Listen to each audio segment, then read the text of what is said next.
تعالیٰ کی رحمت متوجہ ہوتی ہے، الحمدللہ بات زبان سے نکلتے ساتھ ہی دل میں اتر جاتی ہے۔ اصل چیز تو یہ ہے کہ آدمی کوئی نہ کوئی فائدہ خیر کی مجلس سے کوئی نہ کوئی فائدہ لے جائے۔ باہر ہمارے ریون کے بزرگوں میں سے مولانا احسان الحق صاحب دامت فیوز ہیں، بڑے بزرگ علماء میں سے سن 2010 کی بات ہے، حضرت کا عصر کی نماز کے بعد رمضان مبارک کا مہینہ چل رہا تھا، میں خود مرکز میں موجود ہوں تو تقریباً سامنے قریب بیٹھا ہوا تھا۔ حضرت نے رمضان کا تقریباً دوسرا یا تیسرا دن تھا، حضرت نے بیان فرما رہے تھے اور بڑی عجیب بات فرمایا رمضان مبارک کا چاند نظر آتے ساتھ ہی دنیا کا جو ظاہری نظام ہے اس میں کوئی تبدیلی واقع نہیں ہوتی ہے۔ دنیا کا جو ظاہری نظام ہے اس میں کوئی تبدیلی، ادھر رمضان کا چاند نظر آیا، ادھر شوال کا، ادھر جو شعبان کا آخری سورج غروب ہوا، ادھر رمضان کا آغاز ہوا، پر میں دنیا کا جو ظاہری نظام ہے اس میں کوئی تبدیلی واقع نہیں ہوتی۔ جیسے سورج پہلے سے مشرق سے نکل رہا تھا، اب بھی کہاں سے نکل رہا ہے؟ مشرق سے۔ پہلے بھی مغرب میں غروب ہو رہا تھا، اب بھی جو ہے وہ مغرب میں غروب ہو رہا ہے۔ پہلے بھی ہوائیں چل رہی تھیں، ابھی بھی ہوائیں چل رہی ہیں۔ پہلے گرمیوں میں گرمی، ابھی گرمیوں میں گرمی ہے، سردیوں میں سردی، سردیوں میں سردی، رات اپنے اسی وقت پہ آ رہی ہے، اسی وقت پہ دن آ رہا ہے۔ تو ساری ترتیب جو ہے اسی کے مطابق چلتی چلی جا رہی ہے۔ فرمایا رمضان مبارک کا چاند نظر آتے ساتھ ہی دنیا کے ظاہری نظام میں کوئی تبدیلی واقع نہیں ہوتی، لیکن رمضان کا چاند نظر آیا، ادھر دو چیزوں میں تبدیلی ہوگی جو ایک اللہ جل شانہ کا غیبی نظام بدل جاتا ہے، بڑی توجہ والی بات ہے۔ ادھر رمضان مبارک کا چاند نظر آیا، شعبان کا آخری سورج غروب ہوا، ادھر جو ہے وہ اللہ پاک کا غیبی نظام حرکت میں آ گیا، ایک دم اعلان ہو گیا جنت کے دروازوں کو امت محمدیہ کے لیے کھول دے گئے، اعلان ہو گیا کہ جہنم کے دروازوں کو اب شوال کی رات تک جو ہے رمضان کی آخری گھڑی تک بند کرو، اعلان ہو گیا کہ مومن کے رزق میں اضافہ کر دیا جائے، اعلان ہو گیا کہ روزہ داروں کے لیے سمندر کی مچھلیاں اور بلوں کے اندر چیونٹیاں، ہواؤں کے اندر پرندے، یہ سب اس کے لیے روزے کی شروع سے لے کر افطار تک ان کے لیے ایک دعا کرے، اے اللہ ان کی مغفرت فرما، اے اللہ ان کی مغفرت فرما، اے اللہ ان کے گناہوں کو معاف فرما، مغفرت کا اعلان شروع ہو گیا جائے۔ ہر مغرب کو افطار کے وقت 10 لاکھ گناہگاروں کی مغفرت کر کے ان کو جہنم سے آزادی کا پروانہ دے دیا جائے۔ اچھا اعلان ہو گیا کہ شیاطین کو جگڑ دیا جائے۔ عزیز محترم ساتھی، یہ کیا ہے؟ سارا کیا غیبی نظام تبدیل ہو گیا۔ رمضان مبارک کی گھڑی شروع ہوتے ساتھ ہی غیبی نظام تبدیل ہو چکے، اور ہمیں اس بات کے اوپر یقین ہے، اور جو آپ علیہ الصلوۃ والسلام نے بات فرمائی ہے عزیز محترم ساتھیوں، عزیز ماں اور بہنوں، وہ حق اور سچ ہے۔ یقیناً جو ہے، یقیناً یعنی قسم قرآن پاک پہ ہاتھ رکھ کر قسم اٹھا کر کہا جاتا ہے کہ اس وقت شیاطین کو جگڑا گیا گیا ہے۔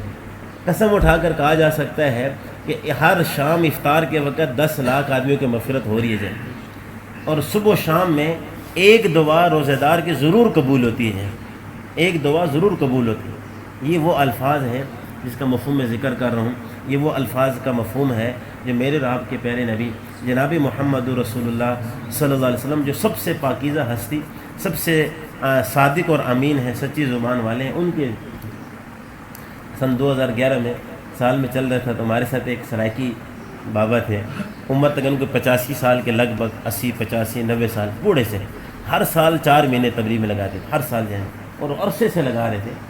تو جب بھی کوئی حدیث مبارکہ تعلیم میں پڑھتے ہیں نا، ایسا جملہ فرماتے، یقین جانے دل ان سے ہل کے رہ جاتا ہے۔ جب بھی کوئی حدیث مبارکہ پڑھی تو حدیث مبارکہ ختم ہوتا ہے ساتھ ہی نا، فرض کر لیں حدیث مبارکہ ہے جس نے 5 وقت پابندی سے نماز پڑھے گا، اللہ پاک یہ فرماتے ہیں کہ میں اس کو اپنی ذمہ داری سے جنت میں داخل کروں۔ اب یہ حدیث پڑھتے ساتھ ہی آگے سے نا یہ کتاب کو یوں کرتے اور لوگوں کی طرف دیکھ کر فرماتے ہیں نبی سائیں جی آخر ہے وہ حق ہے، سچ ہے، پک ہے۔ سبحان جی، اتنے پیارے انداز سے نا نبی سائیں جی آخر ہے وہ حق ہے، سچ ہے، پک ہے، واقعی جو ہے وہ ایسا ایک ایسا ان کے ساتھ تشکیل میں، چونکہ تھی کم دن کی تشکیل، صرف 8 دن سے تشکیل ہوئی تھی۔ ہمارا جو علماء کرام کا سال ہوتا ہے، چونکہ وہ چھوٹی چھوٹی تشکیلیں ہوتی ہیں، کبھی 20 دن 25 دن، کبھی چلہ ہوتا ہے، کبھی اس طریقے سے، وہ جیسے اندرون سال ہمارے احباب لگاتے ہیں ایک ہی پٹی پہ ایک ہی جماعت، وہ ترتیب نہیں ہوتی، اس وجہ سے ہمارے 8 دن کی تشکیل تھی۔ لیکن کتنا عرصہ پھر یہ معمول بنا رہا۔ فضائل اعمال سے کوئی حدیث میں اپنے طور پر انفرادی بھی پڑھتا ہے نا، تو میں اپنے ساتھ کہتا، اپنے ساتھ سال محمد نبی سائیں جاخے وہ حق ہے سچ ہے پک باقی جو ہے نا مطلب صاحب اگر ہم یہ باتوں کو یقین کے ساتھ سنیں نا تو یقین جو ہے اللہ کی ذات علی کا یقین، اللہ جل شانہ کی باتوں کا یقین، قرآن پاک کا یقین، آپ علیہ السلام کی باتوں کا یقین، اس بات کا یقین کہ اللہ جل شانہ ایسی، اللہ پاک وہ خالق و مالک و رازق ذات ہیں اور وہ اسی کے قبضے قدرت میں سب کچھ ہے، وہ ایسی ذات ہے کہ ناکامی کامیابی اسی کی قبضے قدرت میں، عزت اور ذلت اسی کی قبضے قدرت میں، راحت اور غم اسی کی قبضے قدرت میں، بیماری و شفا اسی کی قبضے قدرت میں۔ عزیز محترم ساتھیوں، عزیز ماؤں اور بہنوں، ہم اس بات کو دل کی یقین کے ساتھ یعنی اپنے ساتھ دہراتے بھی رہیں کہ اگر ساری کائنات والے مل کر ایک آدمی کو موت سے بچانا چاہیں اور اللہ جل شانہ اس کے بارے میں موت کا فیصلہ فرما لیں تو اس کو موت آ کے رہے گی۔ اگر ساری دنیا والے، ساری مخلوقات مل کر ایک آدمی کو موت دینا چاہیں اور اس کے سر کے اوپر جو ہے ایٹم بم، ہائیڈروجن بم، ساری چیزیں گرا دیں اور اللہ جل شانہ اس کے بچانے کا فیصلہ فرما دے، وہ بچ کے رہے گا، اس لیے کہ وہ نہیں ہوگا جو ہم چاہیں گے، ہوگا وہ جو اللہ جل شانہ چاہیں گے۔ وما تشاءون الا ان یشاء اللہ رب العالمین، جو تم چاہتے ہیں وہ نہیں ہوتا، ہوتا وہ ہے جو اللہ جل شانہ چاہتے ہیں، کیونکہ وہ جہانوں کے پالنے والے ہیں، وہ تو رب العالمین ہے۔ جن ابراہیم علیہ السلام کے اوپر جو ہے نمرود نے اپنی ساری طاقتیں خرچ کی، لکھا ہوا ہے کتابوں میں کہ 6 مہینے تک لکڑی جمع کرتے ہیں۔ میں آپ سے پوچھتا ہوں عزیز محترم ساتھیوں، یہ بتائیں کہ کسی آدمی کو جلانے کے لیے جو ہے نا 6 مہینے کی لکڑی کی ضرورت ہے یا ایک دن کی بھی؟ ان کی اتنی فوج تھی، 1 گھنٹے میں بھی اگر لکڑی جمع کر لیتے۔ دوسرا وہ گیس کا زمانہ تھا نہیں کہ کسی کہا جائے کہ لکڑی لے کر آؤ تو سارے آدمی پھرتے نہیں کہ لکڑی کہاں سے لے کر آئے، گیس تھا نہیں، ہر آدمی کے گھر میں اتنی لکڑیاں رکھی ہوئی، 5 منٹ کے اندر اتنی لکڑی جمع ہو جاتی کہ ایک آدمی کے 100 آدمی کے جلانے کے لیے کافی ہو جاتی۔ لیکن کیا ہے کہ 6 مہینے تک جو ہے وہ لکڑیوں کو یوں بھی پھیلایا جا رہا ہے، ادھر بھی پھیلایا جا رہا ہے، پھر اوپر تک بھی کہاں تک پہنچایا جا رہا ہے۔ یہ کیا ہے؟ نمرود اپنی جو ماتحت ہے، اپنی حکومت ہے اور اپنے جو ماتحت ممالک اس کے قبضے میں، ان سب کو بتانا چاہتا ہے کہ دیکھو ایک آدمی میرا مخالف ہو گیا، ایک آدمی، تو میں دیکھو اس کو کیسے عبرتناک وہ سزا دے رہا ہوں، میں اس کے لیے کیسے جو ہے ظاہری طور پر ایسے اسباب بنا رہا ہوں جو اس کے لیے ایک قسم کی ایسی ذرائع ہیں جو نیچے گرانے والے ہیں اور ایسی قسم کی جو وہ اپنی وہ شان و شوکت بتانا چاہ رہے ہیں۔ تو 6 مہینے تک وہ لکڑیاں جمع کر رہے ہیں۔ اس کے بعد ابراہیم علیہ السلام کو بیچ میں عام آدمی اس میں اس طرح قریب جا نہیں سکتا، اس کے شعلے یہاں تک آ رہے جائیں، تو منجنیق کے ذریعے شیطان نے ایک چال بتائی، انسانی شکل میں آیا اور منجنیق کے ذریعے اس کے بیچ میں ڈلوائے جائیں۔ آگ میں جاتے ساتھ ہی اللہ جل شانہ کی قدرت کاملہ سے یا نار کونی بردًا و سلاما علی ابراہیم، اے آگ تو ابراہیم علیہ السلام پہ ٹھنڈی ہو جائے۔ اب وہ آگ ابراہیم علیہ السلام پہ ٹھنڈی ہے، سلامتی والی ہے، اور اسی آگ کے اندر عزیز محترم ساتھیوں، عزیز ماؤں بہنوں، اسی آگ کے اندر ابراہیم علیہ السلام کے لیے پانی کا چشمہ ہے، اسی کے اندر ان کے لیے پھل ہیں، فروٹ ہے، وہ چیزیں کھا رہے ہیں، مزے کی زندگی گزار رہے ہیں، اور دور فاصلوں کے اوپر جو ہے نمرودی فوج ہے، اس کی طاقت ہے، شان و شوکت ہے، وہ اس کے قریب آئے جو جل رہی ہے، اور ابراہیم علیہ السلام کے لیے وہ ٹھنڈی ہے۔ یہ اللہ بتانا چاہتے ہیں کہ اللہ جل شانہ اس بات پہ قادر ہیں کہ اپنے دور کے مادی طاقتیں مل کر اس کے لیے ایسے اسباب بنا دیں، کسی آدمی کے لیے، ایمان والے کے لیے ایسے اسباب بنا دیں کہ اس کو شکست دینا چاہیں، اس کو ظاہری نگاہ میں ذلیل کرنا چاہیں، اس کو جو ہے وہ تباہ کرنا چاہیں، ختم کرنا چاہیں، لیکن اگر آدمی ایمان کے اوپر رہے گا تو اللہ اس کو غالب کر دیں گے، اس کو بچا دیں گے۔ تو جیسے اس دور میں نمرود کی طاقتوں کو اللہ نے ناکام بنا دیا، اور وہی ایک ہی آگ ہے، توجہ دینا ذرا، ایک ہی آگ ہے، ابراہیم علیہ السلام کے لیے راحت کا ذریعہ ہے اور نمرودی طاقتوں کے لیے وہ زحمت کا ذریعہ ہے۔ ایسی موسیٰ علیہ السلام کے لیے ایک ہی سمندر ہے، ان کے لیے راحت کا ذریعہ بن کر پار ہو رہے ہیں، اور فرعونی طاقت کے لیے وہی سمندر ان کے لیے عذاب کا ذریعہ بن رہے ہیں۔ اللہ سبحانہ و تعالیٰ عزت و ساتھی اس بات پہ قادر ہے کہ وبائیں اور طرح طرح قسم کی جو بیماریاں، کیا وائرس فلاں، اللہ اس بات پہ قادر ہے کہ اسی کو جو ہے وہ ان لوگوں کے لیے جو نہ ماننے والے ہیں ان کے لیے عذاب کا ذریعہ بنا دے، ان کی معیشت کو ڈبا کے رکھ دیں، اور ان کے لیے پتہ نہیں کیا کیا کچھ کر دے، جو ہے جو اتنے بڑی ایٹمی طاقتوں کا اپنا سپر پاور ہونے کا جو ہے نا وہ کر رہے ہیں، ان کے لیے کیا بنا دے، اور ہو سکتا ہے کہ ایمان والوں کے لیے اس کو راحت کا ذریعہ بنا دے۔ اللہ اس پہ قادر ہے۔ حالات کا مقابلہ حالات سے نہیں ہے، حالات کا مقابلہ اعمال سے۔ محترم حاجی وہاب صاحب رحمۃ اللہ نے ایک مرتبہ عجیب سی بات فرمائی، یہ ہمیں بات اپنی کاپی پہ لکھ بھی لینی چاہیے اس بات کو۔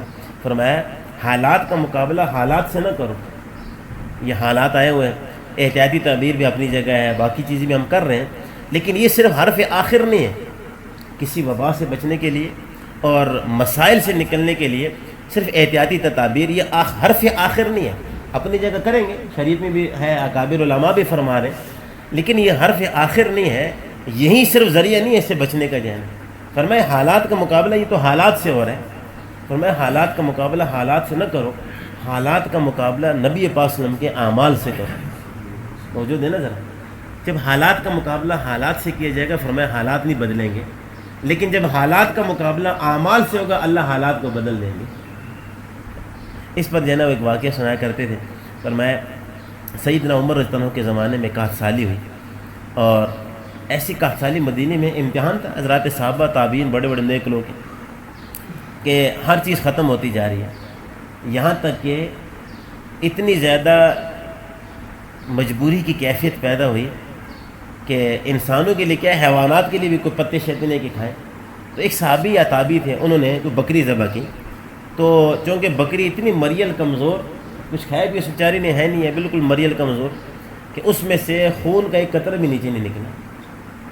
تو کہتے ہیں صحابی نے آسمان کی طرف دیکھ کر ایسے نگاہ اٹھائی اور بڑے درد سے کہنے لگا، واہ محمدہ واہ محمدہ، ہائے محمد صلی اللہ علیہ وسلم کے زمانے میں تو ایسا نہیں تھا، یہ کیا ہو گیا ہم پہ جائیں، یہ کیسے حالات ہم پہ آ گئے جائیں۔ تو میں رات کو جنسی بے چینی میں جب سوئے تو نبی پاک صلی اللہ علیہ وسلم کی زیارت ہوئی، آپ علیہ الصلوۃ والسلام کی زیارت ہوئی، دیکھیں ذرا۔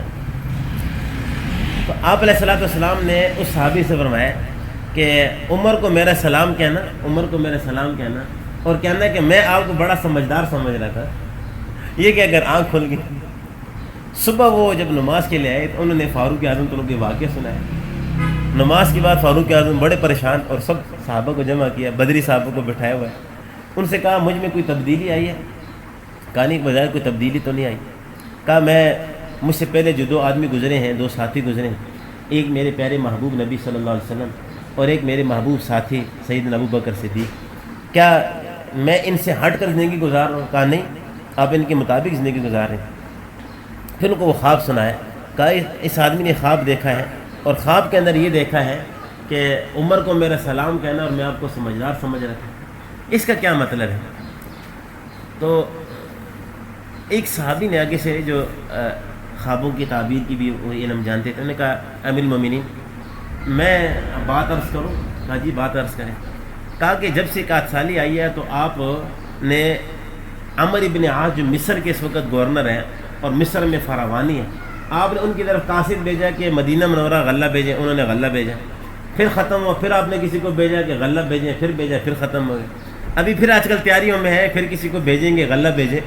تو آپ علیہ صلی اللہ علیہ وسلم اشارہ کرنا چاہتے ہیں، عمر میں آپ کو بڑا سمجھدار سمجھ رہا تھا، آپ بار بار غلہ ان سے منگوا رہے ہیں، تو جس ذات نے مصر والوں کو دیا اسی سے کیوں نہیں مانگتے جو ہے؟ حالات کا مقابلہ اعمال سے جائے۔ سیدنا فاروق اعظم بات فوراً سمجھ، ظاہر نبوت کے وہ بھی تربیت یافتہ تھے، آپ علیہ السلام کے صحابی تھے جو، بس مجلس برخاست ہوئی، فاروق اعظم نماز پہ کھڑے ہوئے اور نیت باندھی اور رونا شروع کر دیا، صلاۃ الحاجت کی نیت کر کے نماز پڑھتے رہے۔ جو ہی جو ہے وہ سجدے میں گئے اور دوسری رکعت پوری کی، سلام پھیرا، ہاتھ اٹھائے، تو تاریخ میں راویوں نے لکھا ہوا ہے کہ فاروق اعظم نے بارش کے لیے ہاتھ اٹھائے اور ابھی دعا شروع کی تھی کہ مدینہ میں ہوا چلنے لگی اور بادل آئے اور بادلوں سے آواز آئی، اتاک الغوث یا عمر، اتاک الغوث، اے عمر ہم تیری مدد کو آ گئے، اے عمر تیری مدد کو آ گئے، اور ایسی موسلا دھار بارش ہوئی۔ عزیز محترم ساتھیوں اور عزیز ماؤں اور بہنوں، یہ بات ہم اچھی طرح ذہن میں رکھیں، یہ جو رمضان المبارک کا مہینہ ہمیں ملا ہوا ہے، ہم اس کی بہت قدردانی کریں۔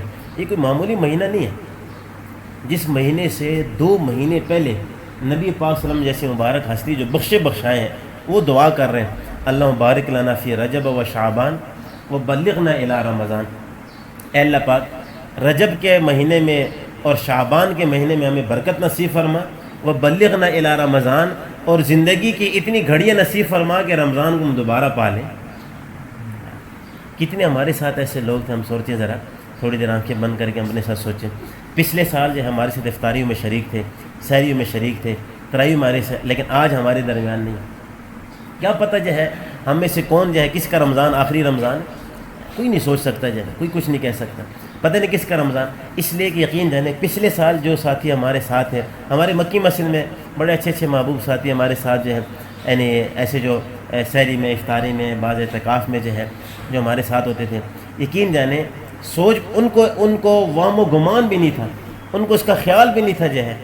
ہمارے ایک حاجی صابر مرحوم صاحب کے بیٹے حافظ بلال صاحب جو ہیں، یعنی بہت چلے میں 4 مہینے میں چل رہے ہیں، رمضان کے اندر بیمار ہوئے، رمضان کے اندر واپسی ہوئی، اور بالکل نوجوان ساتھی، صرف ایک یا دو، ایک غالباً بڑی بیٹی یعنی 5 سال کی ہے، چھوٹا بیٹا 1.5 یا 2 سال کا، بالکل نوجوان ینگ سے جو ہے نا، وہاں وہ گمان بھی نہیں تھا جو ہے کہ یہ اگلے رمضان ہمارے ساتھ نہیں ہوں گے۔ عید کے 1 شوال یعنی عید کا پہلے دن زور کے وقت انتقال ہوا، بالکل نوجوان جو ہے۔ موت نے تھوڑا دیکھنا ہے کہ بھئی ابھی جوانی ہے، ابھی تو جو ہے نا آپ نے دستخط کیے ہوئے، جب اسرائیل سند آپ کی میٹنگیں ہوئی ہیں، ابھی تو بہت بعد میں دیکھا جائے گا۔ کہتے ایک بوڑھا آدمی جو ہے نا وہ جا رہا تھا، تو کچھ نوجوان ساتھی نے اس کو دیکھا تو دور سے آواز دی جو ہے، کہا لگتا ہے پھول پک چکا ہے جو ہے، اس لیے مرجھا گئے۔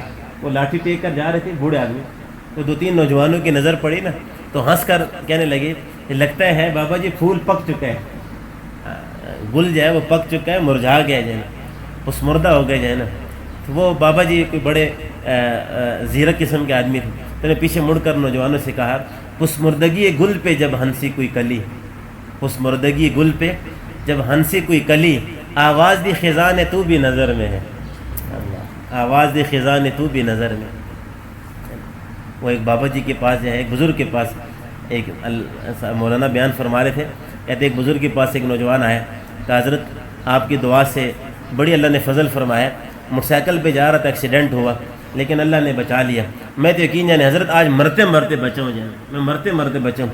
بزرگوں نے فرمایا بیٹا آج مرتے مرتے بچے ہوں، لیکن اس بات کو یاد رکھنا ایک دن بچتے بچتے مر جاؤ گے، جانے موت نے پکا آنا ہے۔ جانے ہم سب کے سب اس دنیا کے اندر مسافر ہیں، ہمارا وطن اصلی یہ نہیں ہے، ہمارا وطن مفتی حسن صاحب لاہور والے بہت بزرگوں میں سے اللہ والے آدمی ہیں، اور ہزاروں ان کے مریدین ہیں، اور اللہ جل شانہ بہت بڑے یعنی چوٹی کی دور کے اولیاء میں بنایا ہوا ان کو جو ہے نا۔ ایک دفعہ تلاگنگ کے اندر جو بڑا مدرسہ ہے بیت السلام، وہاں بیان ہو رہا تھا، تو فرمانے لگے بھائی آپ، ان کا انداز بھی بڑا عجیب سا ہے، کہتے بھائی آپ کھڑے ہو جاؤ، بھائی آپ کھڑے ہو جاؤ۔ سامنے ایک نوجوان سا تھا، اس کو کھڑا کیا، بھائی آپ کا کیا نام ہے؟ انہوں نے کہا میرا یہ نام ہے۔ کہا کہاں سے ہوں؟ کہا میں سرگودا کا ہوں۔ کہا نہیں بیٹا آپ کا سرگودے کے نہیں ہے، میں پوچھ رہا ہوں آپ پیچھے سے کہاں کے ہیں؟ کہا بتا رہا ہوں سرگودے کا ہوں۔ کہا نہیں آپ سرگودے کے نہیں ہیں، میں پوچھ رہا ہوں آپ کا وطن اصلی کیا ہے؟ کہنے حضرت بتا رہا ہوں سرگودے ہے۔ کہا نہیں آپ کو دھوکہ لگے، بیٹھ جاؤ۔ پھر ایک اور ساتھی کھڑا کیا، بھائی کہاں کے ہے؟ کہنے لگے میں آزاد کشمیر منگ کا جو ہے۔ تو کہا نہیں بھائی آپ سے پوچھ رہا ہوں آپ کا وطن اصلی کیا، آپ پیچھے سے کہاں کے؟ حضرت بتا جو رہا ہوں وہی میرے آبا و اجداد ہیں، وہیں پہ وہ ہیں۔ تو کہا نہیں بیٹا آپ کو غلطی لگی ہے۔ ایک بوڑھا آدمی بزرگ بیٹھے تھے، ان کو کھڑا کیا، کہا کہ آپ بزرگوں آپ کا کیا نام ہے؟ کہا یہ نام ہے۔ کہا کہاں کے ہیں؟ کہا بڈگرام کا ہوں۔ کہا بھائی نہیں آپ بڈگرام کے نہیں ہیں، میں پوچھ رہا ہوں آپ پیچھے سے کہاں کے ہیں؟ کہا بتا جو رہا ہوں کہ میں بڈگرام کا ہے جائے وہ۔ تو نے کہا نہیں حضرت آپ وہاں کے نہیں ہیں۔ کتنے سال ہے عمر ہے؟ کہا 70 سال عمر ہے۔ کہا اس صاحب 70 سال سے آپ کو دھوکہ لگا ہوا ہے، میں پوچھ رہا ہوں آپ کے وطن اصلی کے، آپ کہتے ہیں بڈگرام کے ہیں، کوئی کہتے ہیں ملتان کا ہوں، کوئی کہتے ہیں سرگودے کا ہوں۔ پھر خود فرمانے لگے تو میں سن لو ہمارا وطن اصلی جنت ہے جہاں، اس لیے کہ وطن اصلی اس کو کہتے ہیں جہاں آدمی کے والد صاحب رہتے ہیں، جہاں آدمی کی والدہ محترمہ ہوتی ہے۔ اور ہمارے والد صاحب سیدنا آدم علیہ السلام، ہماری اماں جان سیدہ حوا علیہ السلام تو جنت سے تشریف لائے ہوئے، تو میں وطن اصلی اس کو کہتے ہیں جہاں آدمی کے باغات ہوں، جہاں آدمی کے نہریں ہوں، جہاں آدمی وہ وطن اصلی دیش ہوتا ہے۔ اور ہمارے باغات، ہماری ساری چیزیں تو کہاں پہ ہیں؟ وہ تو جنت میں ہیں۔ یہاں یہ کون سا وطن اصلی ہے جہاں ایک دن ہمیں اٹھا کر لے کے چلے جائیں گے؟ اجڑ گیا وہ باغ جس کے لاکھ مالی تھے، سکندر جب چلا دنیا سے دونوں ہاتھ خالی تھے۔ محترم ساتھی، ہم سب کے سب یہاں مسافر ہیں، سب کے سب مسافر ہیں، ہم سب کے سب پردیسی ہیں۔ اور فرمایا پردیسی جب دیش سے جا کر پردیس میں چلا گیا اور پھر اپنے دیش کے باتوں کو بھول گیا، اپنے دیش کے لوگوں کو بھول گیا، اپنے دیش کی آب و ہوا فضاؤں کو بھول گیا، فرمایا وہ بے وفا ہوا کرتے ہیں۔ فرمایا ہم یہاں پردیسی ہیں اور ہمارا دیش وہ کون سا ہے؟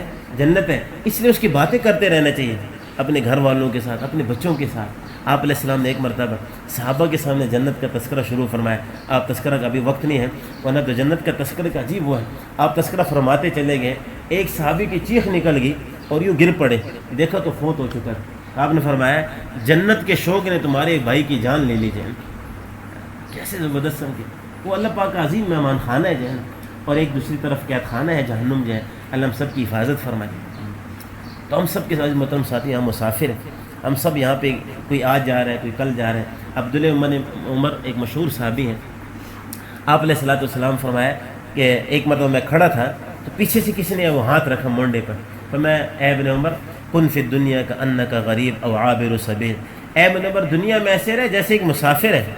تو میں حیران ہوا کہ ایسا زبردست قیمتی جملہ کہ دنیا کی حقیقت بتا دے کہ ایک مسافر ہے، پلیٹ فارم پہ ایک آدمی کھڑا ہے، اب ظاہر بات اس نے تو آگے جانا ہے، وہ تو مسافر ہے، اس نے تو اب وہاں پہ تو فرمایا ابن عمر دنیا میں ایسے رہے جیسے مسافر ہے۔ فرمایا میں حیران ہوا کہ اتنی قیمتی جملہ ایک ہی جملے کے اندر ساری حقیقت بتا دی۔ تو میں پیچھے مڑ کر دیکھا یہ کون ہستی ہے، فرمایا فیضن التفت تو فیضن رسول اللہ صلی اللہ علیہ وسلم، میں نے پیچھے مڑ کر دیکھا تو اللہ کے پیارے رسول تھے جو مجھ سے فرما رہے تھے کہ آپ مسافر ہیں جب تو مسافر ہے، کوئی جیسے پلیٹ فارم پہ کھڑا ہے، کوئی جس کی گاڑی آ رہی ہے وہ آگے جاتا جا رہا ہے اور تعداد کم ہوتی جا رہی ہے، پھر کچھ نئے مسافر اور اندر داخل ہو گئے، ان کی گاڑی ہے وہ بھی آگے جا رہے ہیں۔ بڑے سے بعد مجھے خواجہ غلام فرید رحمۃ اللہ علیہ سرائکی کے ہمارے بزرگوں میں سے گزرے، اور بڑے عرصے بعد ان کا مجھے وہ یاد آیا، ایک قطعہ ان کا یاد آیا، وہ فرمایا کرتے تھے کوئی بن گیا رونق پکھیاں دی، کوئی چھوڑ کے شیش محل چلیا، کوئی پلیاں ناچتے نخریاں وچ، کوئی ریت گرم تے تھل چلیا، کوئی بھول گیا مقصد آون دا، کوئی کر کے مقصد حل چلیا، اتھے ہر کوئی فرید مسافر ہے، کوئی اج چلیا کوئی کل چلیا، اتھے ہر کوئی فرید مسافر ہے، کوئی اج چلیا کوئی کل چلیا۔ تل بنوی شکفتہ گلزار دا عمر، نہ بجوڑ بھی ہمیشہ بازار دا عمر، نہ لکور اچی رزم نہ سفر کرم، بے سفر می لنڈی جلار دا عمر، بے ایوار پدا دنیا نست رحمانہ، پہرچا بنشتیر سوار دا عمر۔ جس کی ایک دو زندگی گزر گئی بس وہ گزر کی جائے۔ عظمتم ساتھیوں، آئیے ہم اللہ پاک کے ساتھ صلح کر لیں، ہم اللہ جل شانہ کو منا لیں۔ اللہ پاک کو ایک مومن بندے کی صلح اتنی پسند ہے، اتنی پسند ہے کہ آپ علیہ السلام نے ارشاد فرمایا کہ ایک بدوی عرابی آدمی اونٹوں پہ جا رہا ہے، اونٹ اس کے ساتھ ہے، اس پہ سارا ساز و سامان اپنا رکھا ہوا ہے، ایک ہی اونٹ ہے، اس پر مشکیزہ بھی ہے، کھانے پینے کی چیزیں بھی ہیں۔ وہ جلتے جلتے سفر میں وہ آگے سے اونٹ سے گم ہو گیا، اس نے بہت اس کو تلاش کی لیکن اونٹ اس کو نہیں ملا، بہت اس نے کوشش کی، اونٹ اس کو نہیں ملا۔ چلتے چلتے تلاش کرتے وہ پیاس بھوک کی حالت بڑھتی چلے گی، یہاں تک کہ جانا اس کو موت کے آثار نظر آنے لگے اور زندگی سے نا امید ہونے لگا، دور دور تک آبادی کا نام و نشان نہیں، اور ہمت بھی اس نے ہار دی، پاؤں نے ساتھ چلنے سے چھوڑ دیا، سانس اکھڑنے لگی، اور گوئے کہ جو ہے وہ پیاس اور بھوک کی شدت میں وہیں پہ لیٹ گیا، اور اب انتظار کرنے لگا ہے کہ بس موت آئے گی اور میں ختم ہو جاؤں گا، زندگی کے آخری لمحات چل رہے ہیں۔ فرمایا اس نے آنکھیں بند کی ہوئی ہیں، موت کے انتظار میں ہے، اونٹ تو گم ہو چکا ہے۔ اچانک اس کو آہٹ محسوس ہوئی جائے، اس نے آنکھیں کھولی، دیکھا کہ اونٹ جو ہے وہ آتے آتے اس کے قریب آ گیا، یعنی واپس آ گیا اونٹ جو ہے اور ساتھ ہی بیٹھ گیا۔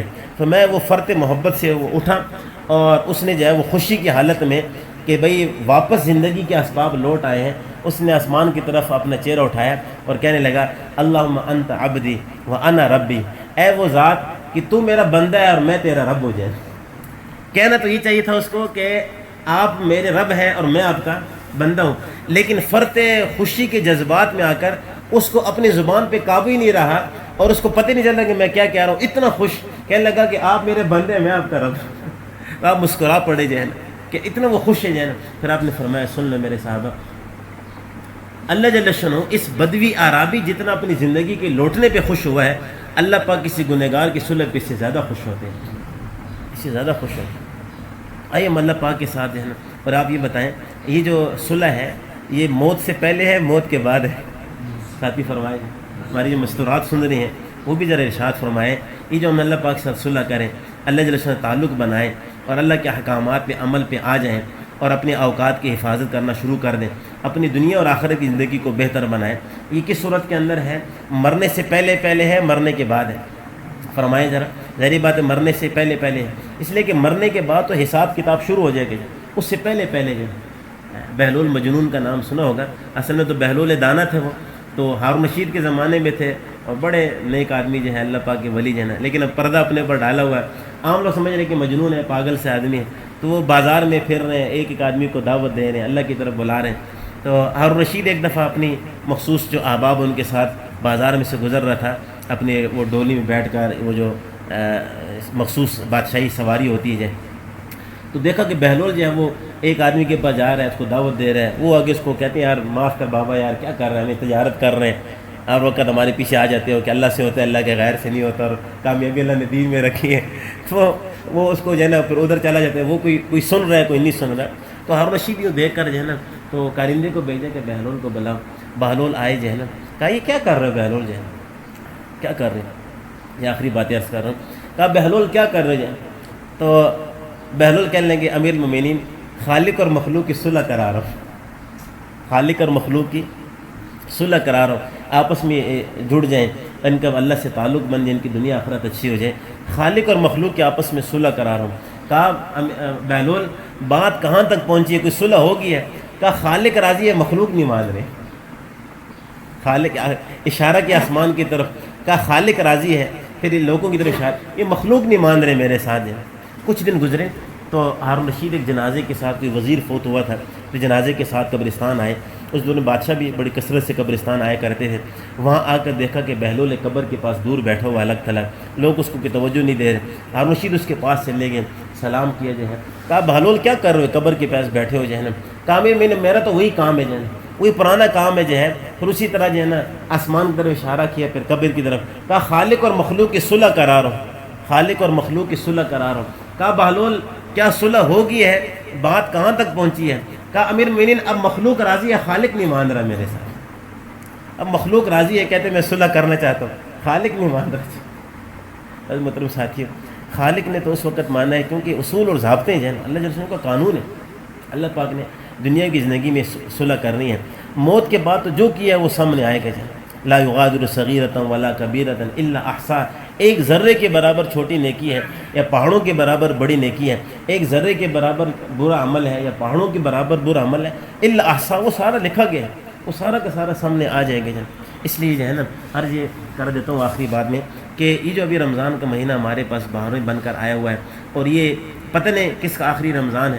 ویسے بھی فرمایا مومن کی شان یہ ہے ہر عمل اس نیت سے کرے کہ شاید میرا آخری عمل ہے. تراویح اس نیت سے کہ شاید پتہ نہیں اگلے سال نصیب ہو یا نہ ہو. رمضان ایسے انداز سے کہ پتہ نہیں اگلے سالوں میں نصیب ہو یا نہ ہو جائے. قرآن پاک کی تلاوت کو مقدار کو بڑھائیں، قرآن پاک کی تلاوت. اور رمضان مبارک میں آپ کو ایک عجیب بات سناتا ہوں، خوشخبری بتاتا ہوں. خوشخبری بھی ہے اور ایک اعتبار سے نا اس میں وہ بھی ہے، یعنی وعید بھی ہے اور ڈانٹ ڈپٹ بھی ہے. وہ یہ کہ جو کام رمضان مبارک میں شروع ہو گیا ہے اللہ اس میں برکت دے دیں گے. اگر رمضان میں تلاوت کا معمول پکا بن گیا تو انشاءاللہ پورا سال اللہ اس کی توفیق دیتے رہیں. اگر تہجد کا معمول ان دونوں میں بن گیا ہے، تہجد کا ویسے بھی سحر کے لیے اٹھتے ہیں، اس میں ساتھ تہجد کی معمول ترتیب بن جائے. فرمایا 2 رکعت نفل تہجد کے خیر من الدنیا و ما فیہا، دنیا اور ما فیہا سے بہتر ہے. اور فرمایا تہجد والوں کو اللہ پاک اس وقت تک موت نہیں دیں گے جب تک اپنا ولی نہ بنا ڈالیں. کتنا آسان ہے تہجد جو ہے نا.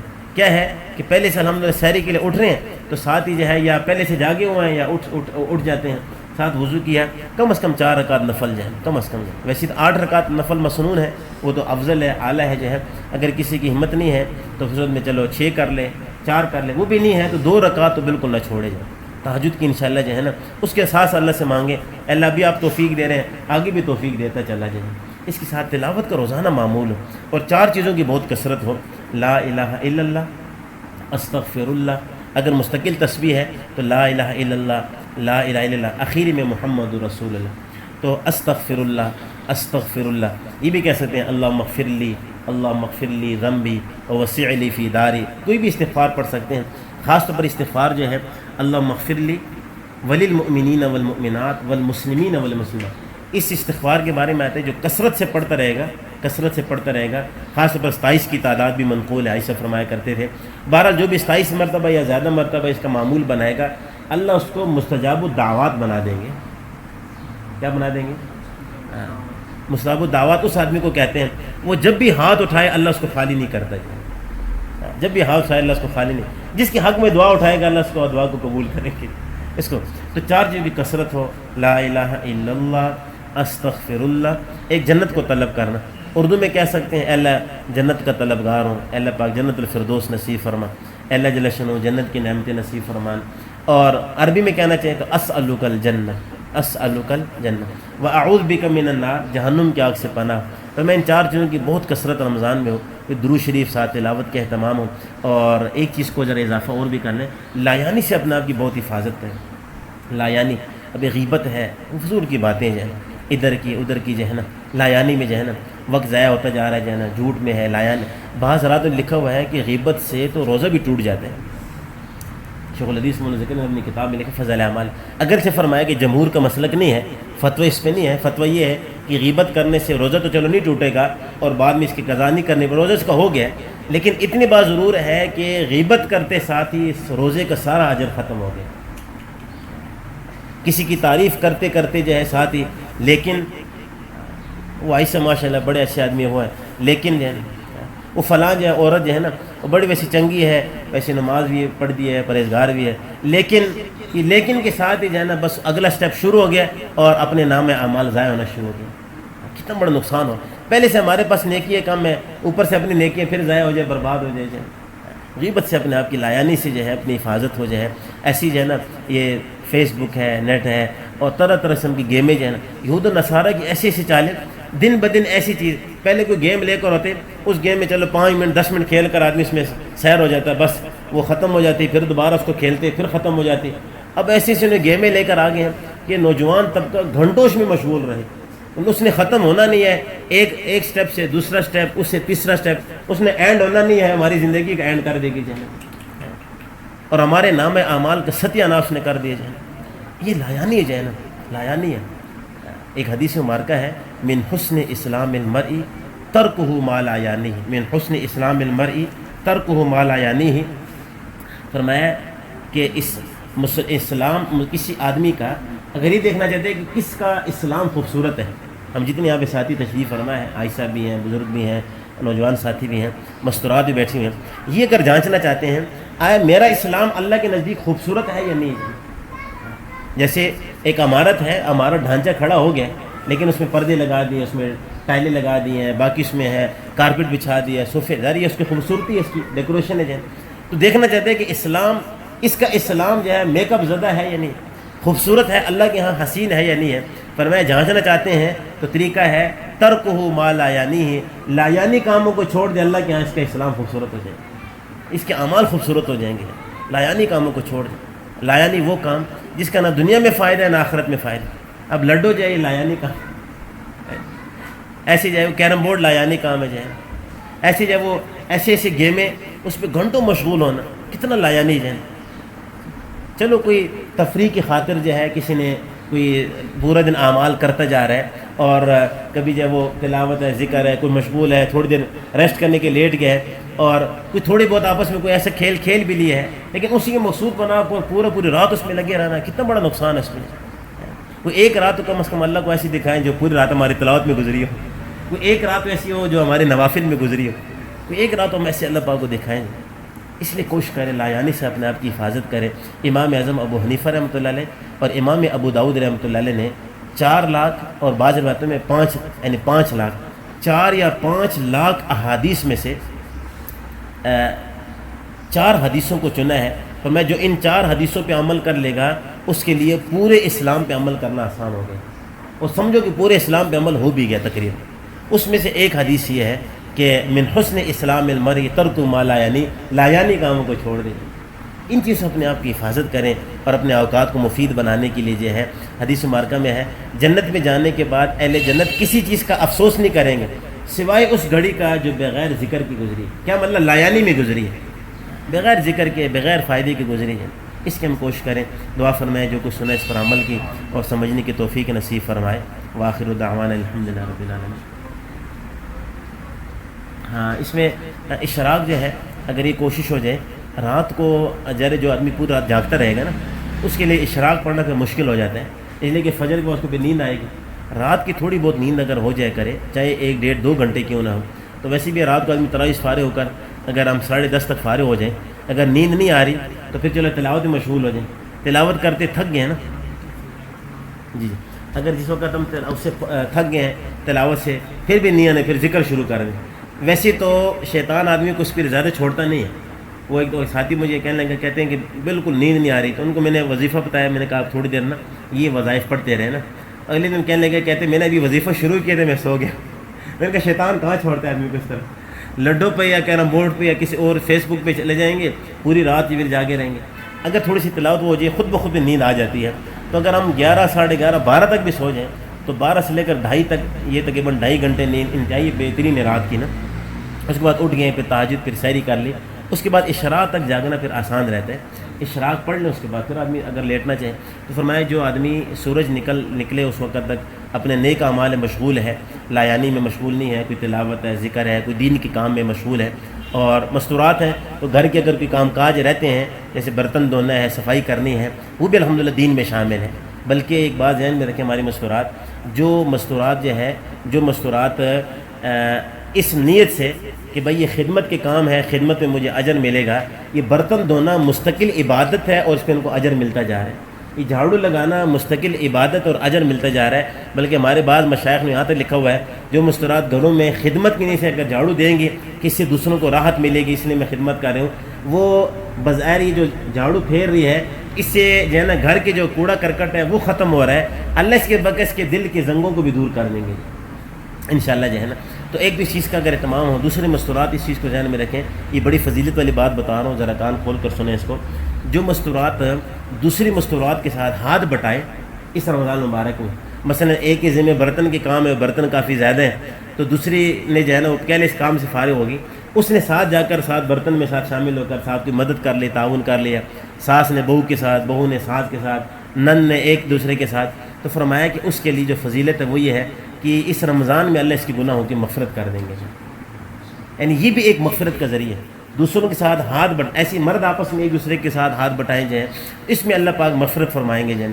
تو اشراق کی، اور فرمایا جو آدمی چاشت کی جو ہے نا نوافل پڑھتا ہے 2 رکعت چاشت، اس کے 2 بڑے فائدے حدیث میں ذکر کیے گئے۔ ایک فرمایا کہ بدن کے اندر 360 جوڑیں، اور اشراق کے بارے میں فرمایا کہ جو آدمی یعنی سورج نکلنے کے بعد 2 رکعت نفل اشراق پڑھ لیتا ہے تو میں 1 مقبول حج اور 1 مقبول عمرے کا ثواب ہے۔ اچھا، عام دنوں میں 1 مقبول حج اور 1 مقبول عمرے کا ثواب ہے، رمضان کے اندر ہر عمل 70 گنا بڑھ جاتے ہیں۔ امید لگائیں کہ اس میں انشاءاللہ یعنی حدیث میں الفاظ تو نہیں ہے لیکن ایک اللہ پاک سے اچھا گمان رکھتے ہوئے کہ رمضان کے اندر پھر انشاءاللہ 70 عمرے 70 حج کے ثواب۔ اچھا، اس کے ساتھ اگر 2 رکعت آدمی صلاۃ الحاجت میں لا لے تو میں پورے دن کے کاموں کے اللہ اس میں مدد فرما دیتے ہیں، پورے دن کے کاموں میں اللہ پاک کی مدد ہو جائے گی۔ اچھا آپ بتائیں ذرا، جس میں اللہ پاک کی مدد ساتھ شامل ہو جائے وہ کام آسان ہوں گے مشکل ہو جائیں گے؟ آسان ہو جائے۔ اس کے بعد جو ہے 9 بجے 10 بجے 11 بجے 11:30 پونے 12 بجے تک، جب تک زوال کا وقت داخل نہیں ہوتا اس سے پہلے چاشت کا سارا وقت چاشت کا ہے، تو چاشت کے جو ہے 12 رکعتیں بھی پڑھ سکتے ہیں، 10 4 بھی پڑھ سکتے ہیں، آخری ہاتھ 2 رکعتیں۔ پر میں 2 رکعت جو چاشت کی نماز ہے، بدن میں جتنے جوڑ ہیں سب کی طرف سے صدقہ ہو گئے جائیں، سب کی طرف سے۔ اور بعض روایتوں میں ہے جو چاشت کا معمول بنا لیتا ہے، چاشت کا روزی اس کی طرف یوں نیچے آتی ہے جیسے ڈھلوان سے نیچے پانی آتے ہیں۔ یہ روزی کے اور معیشت کے مضبوط ہونے کے بڑے سبب میں سے ایک چاشت کی نماز بھی ہے۔ اور اس کے ساتھ محترم ساتھی، مغرب کے بعد اگر ہم لوگ اوابین کا اہتمام کر لیں نا، اوابین کا اہتمام کہ 6 رکعت اوابین ہے تو فرمایا کہ 12 سال کے برابر اجر ہے عام دنوں میں، رمضان میں اور بڑھ جائے گا انشاءاللہ جی۔ اور 20 رکعت جو اوابین مغرب کے بعد پڑھے گا، جنت میں اللہ اس کے لیے ایک محل تعمیر فرما۔ اس کے ساتھ پھر یہ جو تراویح ہے تو ایک تو یہ سال کی ایک ہی دفعہ عبادت ہے، بار بار پورے سال تو ہوگی نہیں، صرف جو ہے یہ کب کی ہے؟ رمضان کی جو ہے۔ پھر رمضان کے اندر بھی اللہ پاک نے جو ہے اس میں فرمایا کہ من قام رمضان ایمانا واحتسابا غفر له ما تقدم من ذنبه وما تأخر، جو رمضان کے اندر مستقل پورا یعنی تراویح کا اہتمام کر لے گا، جب آخری تراویح پڑھے گا تو اللہ پاک اس کے گناہوں کو اس سے پاک کر دیں گے۔ اور ہر رکعت کے اوپر بہشتی زیور میں لکھا ہوا ہے تراویح کی ہر رکعت کے اوپر 2500 نیکی ہے۔ اور فرمایا ہر تراویح کے اوپر یعنی جب مکمل ہو ہر تراویح کے اوپر فرمایا جنت میں اللہ پاک اس کے لیے ایک محل تعمیر فرمائیں۔ اب کتنا آسان ہے جانے، اس لیے خاص طور پر جانے اس کی کوشش کریں۔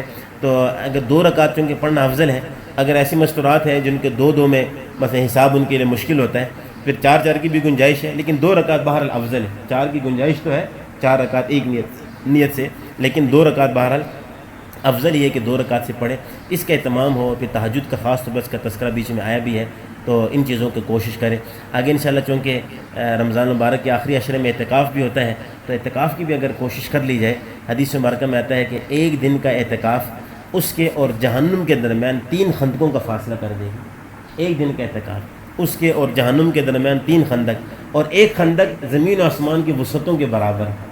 تو 10 دن میں گویا کہ وہ 30 کے برابر جو ہے وہ خندق دور ہو گئے. تو اللہ کے ذات علیہ سے امید ہے جو جہنم کو ہم سے اتنا دور کر دے گا وہ دوبارہ ہم اس کے قریب ہی نہیں کرے گا. تو یہ اعمال ہے جو ہے. اور ایک روایت میں ہے کہ معتکف جب اعتکاف کر لیتا ہے مستورات گھروں میں اور مرد جو ہے وہ مسجد میں، تو اعتکاف کے علاوہ جن دنوں میں جو جو نئے کام کرتے تھے، کسی بیمار کی عیادت کے لیے چلے گئے، ایسی جو ہے نا کوئی اور کام کاج تھے کئی قسم کے، تو اعتکاف نے جب معتکف اعتکاف بیٹھ گیا تو باہر جتنے کام کیا کرتا تھا اب کر نہیں رہا. اب یہاں بیٹھا ہوا ہے، وہ جنازے میں نہیں شریک ہو سکتا، وہ کسی کی تعزیت میں نہیں جا سکتا، اعتکاف بیٹھا ہوا ہے، بیمار کی عیادت نہیں کر سکتا، لیکن وہ سارے کام محلے میں جو دیگر لوگ کر رہے ہیں ان کو جتنا اجر ہے ان کو بیٹھے بیٹھے مفت میں ملتا جا رہا ہے. تو اس کا انشاءاللہ اہتمام ہو. اللہ جل شانہ عمل کی سمجھنے کی توفیق عطا فرمائے. جی ماسٹر حمید صاحب نے بڑی پیاری بات یاد دلائی، اس طرف ذہن نہیں گیا. یہ جو نفلی صدقات ہیں نا، اس کا بڑا خاص طور پر اہتمام اگر ہو، ہے نا، نفلی صدقات کا نا اہتمام اگر ہو. فرمایا کہ نفلی صدقہ کسی اپنے بیماروں کا علاج نفلی صدقے کے ذریعے کریں. حدیث مبارکہ میں کیا ہوا ہے؟ اپنے بیماروں کا علاج نفلی صدقے کے ذریعے کریں. ایک روایت میں کہ نفلی صدقہ، فرمایا کہ یہ صدقہ جو بلا کو پھیلا نہیں سکتا، ہر بیماری سے حفاظت کے لیے. اور فرمایا کہ معیشت کو مضبوط ہونے کے لیے آپ نے 3 باتوں پہ قسم اٹھائی. اس میں ایک بات یہ ہے کہ جو آدمی صدقہ کرتا رہے گا اللہ اس کے مال کو کم نہیں کریں گے، اللہ اس کے مال کو بڑھاتے رہیں گے. اور رمضان کے اندر روایت میں آتا ہے، بخاری شریف میں دیگر روایتوں میں ہے کہ آپ علیہ الصلوۃ والسلام کے جو سخاوت ہے وہ ایسی ہوتی تھی جیسے کوئی تیز آندھی چل رہی ہے، ایسی آپ علیہ السلام کی سخاوت کھل جاتی ہے. اور ویسے بھی آپ سخی تھے، آپ جواد تھے، جو آپ کا لقب ہے جواد، بہت زیادہ سخی ہیں. فرمایا السخی قریب من اللہ، سخی آدمی اللہ کے قریب ہے، سخی آدمی جو ہے وہ جنت کے قریب ہے، سخی آدمی لوگوں کے قریب ہے، اور سخی آدمی جہنم سے دور ہے. اور فرمایا بخیل آدمی یہ اللہ سے دور ہے، بخیل آدمی جنت سے دور ہے، بخیل آدمی یہ جنت سے دور ہے، اور بخیل آدمی جہنم سے قریب ہے. تو اپنے اندر جو ہے نا وہ سخاوت کی صفات پیدا کرنا، اور خاص طور پر جو مستورات ہیں اس کا اہتمام کریں. اگر کسی کے پاس 7.5 تولے اگر ان کے پاس سونا ہے اس سے زیادہ ہے، یا ہے تو 1-2 تولہ ہے لیکن اس کے ساتھ کچھ نقدی بھی موجود ہے، یا جو ہے وہ اس صورت کے اندر ان کے اوپر کیونکہ زکوٰۃ بھی لازم ہے، اور زکوٰۃ کا اہتمام یہ فریضہ ہے. ایسے نماز فریضہ ہے، ایسے ہی زکوٰۃ بھی فریضہ ہے. اور بعض حدیث مبارکوں میں آتا ہے، عبداللہ بن عباس دیگر راویوں سے مروی ہے، فرمایا کہ جو آدمی نماز پڑھتا ہے زکوٰۃ نہیں دیتا اللہ اس کی نماز کو بھی قبول نہیں کرتے. نماز کے ساتھ نا زکوٰۃ، اس لیے بار بار اللہ اس کو ذکر فرما رہا ہے، اقیم الصلاۃ و آتوا الزکاۃ، اقیم الصلاۃ و آتوا الزکاۃ. اس کا اہتمام ہو کہ زکوٰۃ دینا اپنے مردوں سے بتا کر کہ بھئی ہمارے پاس اتنی مقدار میں ہے، تو مفتی صاحب سے کسی مولانا صاحب سے مسئلہ پوچھ کر. اور ہمارے مرد حضرات بھی الحمدللہ پہلے سے جو ہے نا، اچھا یہ جو اس وقت نا عالمی حالات آئے ہوئے ہیں پوری دنیا پہ ہیں، خصوصاً ملک پاکستان کے اوپر، وطن عزیز کے اوپر بھی شٹر ڈاؤن ہے، باقی چیزیں ہیں، بظاہر تنگی کے حالات.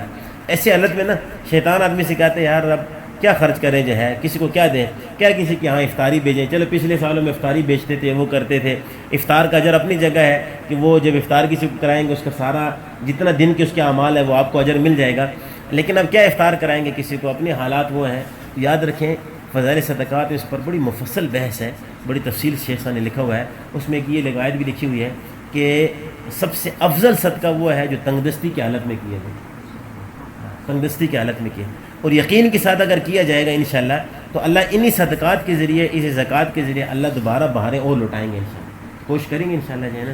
1-2 منٹ میں اگر کچھ ساتھی مسائل پوچھنا چاہیں روزے کے متعلق ہو یا زکوٰۃ کے متعلق ہو، تو مستورات ہماری ہوں تو بے شک وہ کسی بچے کے ذریعے چٹ بھیج سکتی ہیں. چلو جب تک یہ ایک مسئلہ پوچھ رہے ہیں کہ سحری میں اور افطاری میں اذان جو ہے نا، اس بارے میں ذہن رکھیں کہ سحری افطاری کا تعلق اذان کے ساتھ نہیں. یہ مسئلہ اچھی طرح ذہن میں رکھ لیں. سحری افطاری کا تعلق اذان کے ساتھ نہیں ہے، اس کا تعلق وقت کے ساتھ ہے. اگر تو وقت جو ہے وہ سحری کا غالباً آج کتنے بتا 3:52-51 پہ تھا یا 50 پہ تھا. اب 3:50 پہ فرض وقت ہے نا، ہم کوشش کریں کہ اس سے 2 منٹ پہلے روزہ بند کر لیں، احتیاطاً 2 منٹ پہلے بند کریں. تو اگر 2 منٹ پہلے 48 پہ کم از کم بند کر دیں. لیکن بال کسی نے اگر 50 پہ بھی وہ بند کر دی ہے تب بھی گنجائش تو ہے، لیکن احتیاطاً 2 منٹ پہلے ہو. اب اذان جو ہے وہ چونکہ فجر کے لیے ہے، اب اذان 50 منٹ پہ نہیں ہے، اذان 51 منٹ پہ شروع ہونی چاہیے، یا احتیاطاً مزید 2 منٹ بعد شروع ہونی چاہیے، اس لیے کہ اذان تو فجر کے لیے ہے. اب اگر اذان فجر کے لیے ہے تو اس نے صبح صادق کے بعد دینا ضروری ہے. اگر ایک آدمی 48 منٹ پہ اذان دینا شروع کر دے گا تو اذان نہیں ہوگی، دوبارہ فجر کے لیے پھر دینی پڑے گی، کیونکہ روزے کا تعلق اذان کے ساتھ تو ہے نہیں، اس کا تعلق تو وقت کے ساتھ ہے۔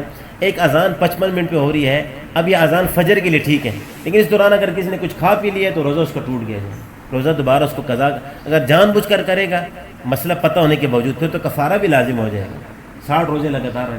ایسی افطار کا جو وقت ہے اس وقت یعنی 6:50 یا 51 چل رہا ہے، ہم احتیاطاً اس سے 1 منٹ اوپر جا کر کریں۔ 51 منٹ چل رہا ہے تو 52 پہ جانا وہ کریں، احتیاطاً 1 منٹ اوپر جانا تک اچھی تسلی ہو جائے، اس لیے کہ پورا دن مشقت کے ساتھ روزہ رکھ کر اور آخری 1-2 منٹ میں بے احتیاطی کر کے کیوں اپنا روزہ خراب کریں جائیں۔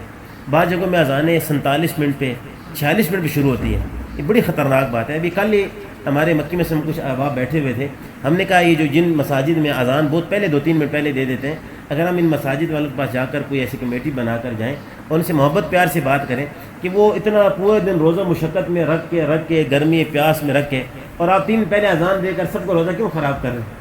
اس لیے اس میں بہت احتیاط ہو کہ جو مستند نقشے ہیں مستند نقشے ہیں، جیسے ہمارے ہاں بشیر بغوی صاحب بڑے ماہر انجینئر ہیں، ان کی سرپرستی میں ہمارے ارد گرد کافی علماء کی اس پہ دستخط بھی موجود ہیں، تو وہ الحمدللہ ایک مستند نقشہ ہے۔ ایسی مکتبہ صفدریہ سے جو نقشہ شائع ہو رہا ہے وہ بھی الحمدللہ اہل علم کی سرپرستی میں ہے، تو وہ مکی مسجد میں لگا ہوا ہے، اس سے آدمی جا کر مطلب موبائل پہ فوٹو بھی کھینچ سکتا ہے، اس کا اہتمام ہو انشاءاللہ۔ اور کوئی ساتھی اگر مسئلہ پوچھنا؟ جی 6 تولہ سونے کا ایسا فرمان اس پہ زکوٰۃ ہے یا نہیں ہے؟ یاد رکھیں اگر صرف سونا ہو اور ساتھ کوئی بھی چیز نہیں ہے، کیونکہ زکوٰۃ 4 چیزوں پہ ہے، سونا، چاندی، نقدی یعنی کیش، اور مال تجارت بزنس ہے نا، ان 4 چیزوں پہ جو ہے نا زکوٰۃ ہے، چاہے ایک ہو چاہے 2 ہو چاہے سارے ملا کو۔ اگر یہ الگ الگ ہو تو ان کے نصاب بدل جاتا ہے، اگر 2 چیزیں مل جائے تو نصاب بدل جاتا ہے۔ اگر صرف سونا ہے، مثلا کسی عورت کے پاس اس کی شادی ہوئی، اس کے پاس صرف سونا ہے اور سال گزر گیا ہے اور اس کے پاس اس کے علاوہ نقدی بھی نہیں ہے، تو تجارت تو ویسی بھی مستورات وہ تو مرد کرتے ہیں، اور ایسی جو ہے وہ چاندی بھی اس کے پاس نہیں ہے، کوئی 1 ذرہ برابر بھی، کوئی 1 تولہ آدھا تولہ کوئی ماشا بھی نہیں ہے، صرف سونا اس کے پاس ہے۔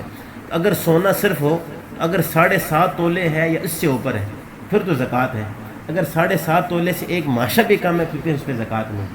لیکن اگر سونے کے ساتھ کوئی اور چیز مل گیا ہے، مثلا اس کے ساتھ 6 تولہ سونا ہے، 1 تولہ چاندی ہے، یا سونا بھی ہے کچھ نقدی بھی ہے، 3000 5000 10,000 کچھ نقدی بھی ہے، اس صورت کے اندر اس ساروں کی قیمت کے اوپر زکوٰۃ لازم ہو جائے گی۔ اس لیے جن عورتوں کے پاس 3-4 تولہ 5 تولہ سونا ہوتا ہے، جو ان کے پاس کچھ نہ کچھ نقدی بھی پورا سال رہتی ہے، اپنی ذاتی نا 1000 2000 5000 رہتی ہے، تو چونکہ کوئی نہ کوئی نقدی تو سال رہتی ہے، بشرطے کہ وہ نقدی گھر کے اخراجات کی نہ ہو، شور نے دیے کہ بھائی سے گھر کے آپ نے، بلکہ ذاتی کسی نے ہدیہ دیا ہے، شور نے دیا ہے، والد نے، بھائیوں نے دیا ہے، وہ ذاتی اپنی ملکیت میں رکھا ہوا ہے، جب مرضی چاہے اس کو استعمال اپنی ذاتی کر سکتی ہے۔ اگر وہ ذاتی ملکیت میں کچھ رقم بھی ہے سونے کے ساتھ، تو پھر اگر 1-1.5 تولہ بھی سونا ہوگا تب بھی اس کے اوپر زکوٰۃ ہے، اس لیے احتیاطاً مستورات کو زکوٰۃ نکالنی چاہیے۔ اور مستورات یہ بھی ذہن میں رکھیں، زکوٰۃ ان کے اپنے اوپر ہے، شور کی ذمہ نہیں ہے، وہ شور سے مطالبہ نہ کرے۔ ہاں اگر شور ان کو دے دے، ان کی طرف سے ادا کر لے، تو یہ شور کا ان کے اوپر بہت بڑا احسان ہے، اس لیے کہ آخرت کے بہت بڑے عذاب سے شور نے اس کو بچا لیا۔ یہ شور کا احسان ہے، مستورات کی چاہیے اس کے لیے 2 رکعت شکرانے پڑھ کے نفل کر کے دعا بھی کرے اور ان کے احسان کا شکریہ بھی ادا کریں۔ اور شوروں سے میری گزارش ہے کہ اگر وہ مستورات سے اس میں تعاون کر سکیں تو بہت اعلیٰ بات ہے جو ہے نا۔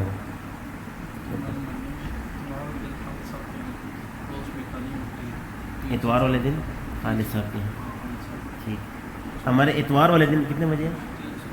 خالد صاحب کے ہاں پڑوس میں ہمارے محترم خالد صاحب، ان کے ہاں ہر اتوار کو 3 سے 4 چونکہ تعلیم کا حلقہ لگتا ہے مستورات کے لیے، تو اس میں اگر مستورات شریک ہو جائے کریں، یہ تعلیم کے حلقے انشاءاللہ بہت آدمی زندگی کو تبدیل کرنے والے، بہت ایسے گھر کو دیکھے ہیں، گھر نہیں بلکہ خاندان کے خاندان اسے بدلے ہیں، تو اگر مستورات انشاءاللہ اس میں شریک ہو جائے کریں بہت فائدہ پائیں گے، اور گھروں میں بھی انشاءاللہ تعلیم کا اہتمام ہو، نوافل کا، ذکر و تلاوت کا۔ اور کوئی ساتھی کوئی مسئلہ پوچھنا چاہے تراویح کے متعلق، زکوٰۃ یا رمضان مبارک میں مسواک جو ہے، مسواک کا اہتمام عام دنوں کے اندر بھی بہت زیادہ کرنا چاہیے، اور رمضان کے اندر تو پھر اور زیادہ اس کا اہتمام ہو مسواک کا۔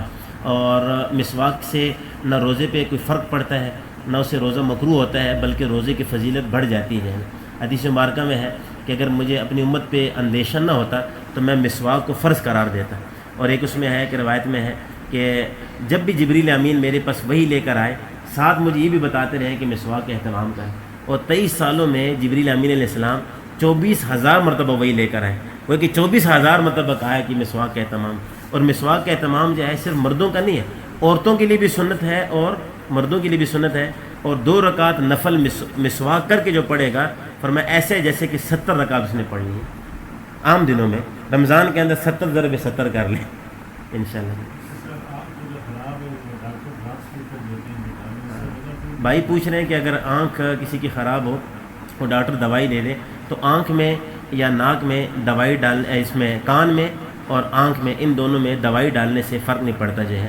البتہ اگر کسی کا کان کا جو سوراخ ہے اگر وہ پردہ پھٹا ہوا ہے تو اس میں اگر کان کے اندر پھر وہ ڈالیں گے دوائی اس سے روزہ ٹوٹے گا. بہرحال آنکھ میں کسی بھی صورت کے اندر گنجائش ہے روزہ سے نہیں ٹوٹتا. ٹیکا لگانے سے انجیکشن چاہے رگ کے اندر ہو چاہے وہ گوشت کے اندر ہو اس سے بھی روزے پہ کوئی فرق نہیں پڑتا اور جائز ہے، گنجائش موجود ہے. اور ڈرپ جو ہے ڈرپ اگر بلا ضرورت ہو جیسے ماس طاقت کے لیے اور ٹھنڈک حاصل کرنے کے لیے پھر تو اسے روزہ مکروہ ہوتا ہے، لیکن ڈرپ سے پھر بھی روزہ ٹوٹتا نہیں ہے. اگر مجبوری کی وجہ سے لگائے جیسے بیمار ہے ڈاکٹر نے کہ اس کو ڈرپ لگائے تو پھر ڈرپ سے روزہ مکروہ بھی نہیں ہوتا. بہرحال ٹیکا انجیکشن سے اور ڈرپ سے اس سے روزہ ٹوٹتا نہیں ہے. دانتوں پہ منجن یا پاؤڈر یا ٹوتھ پیسٹ اس سے روزہ مکروہ ہو جاتا ہے، اس سے بچنا چاہیے جو ہے.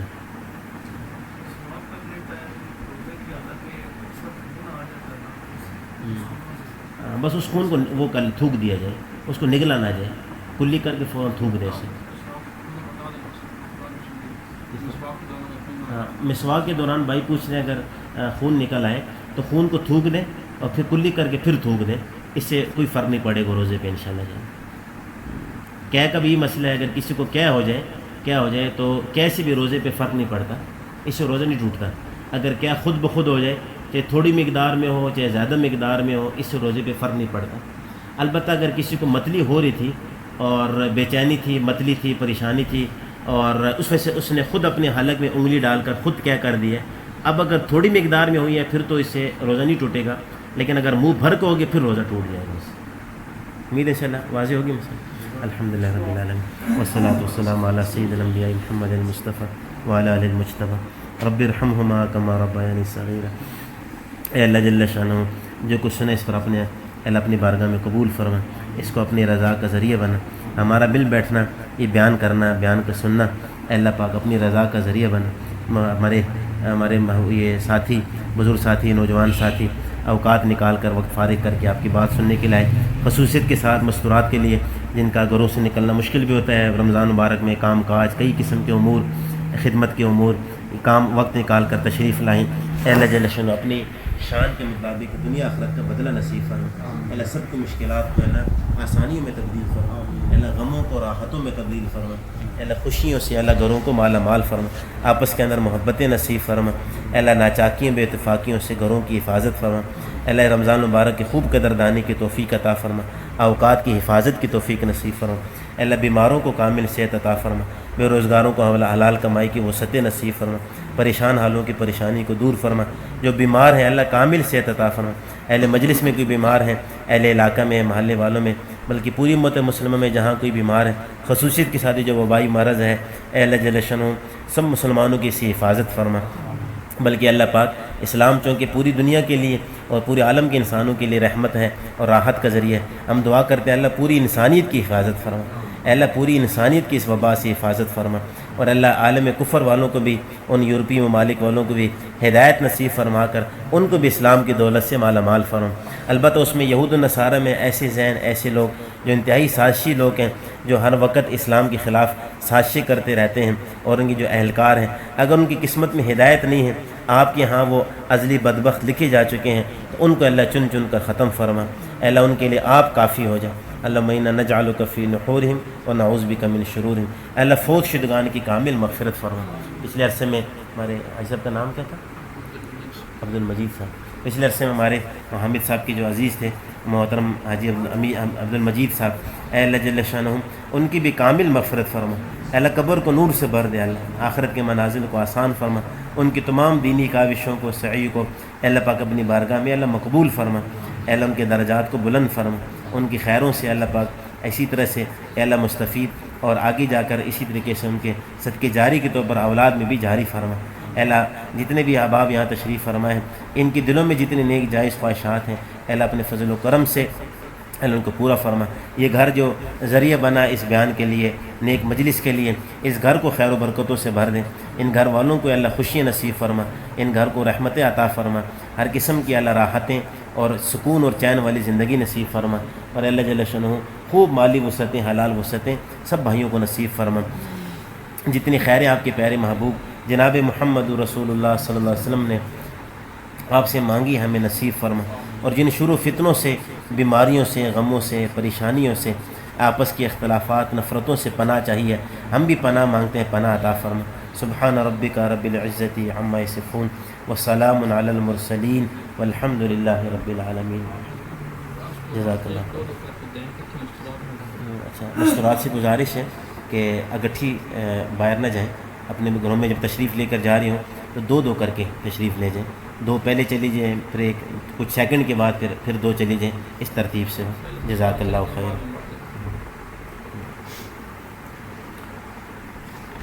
آپ سب ٹھیک ہے ماشاء اللہ۔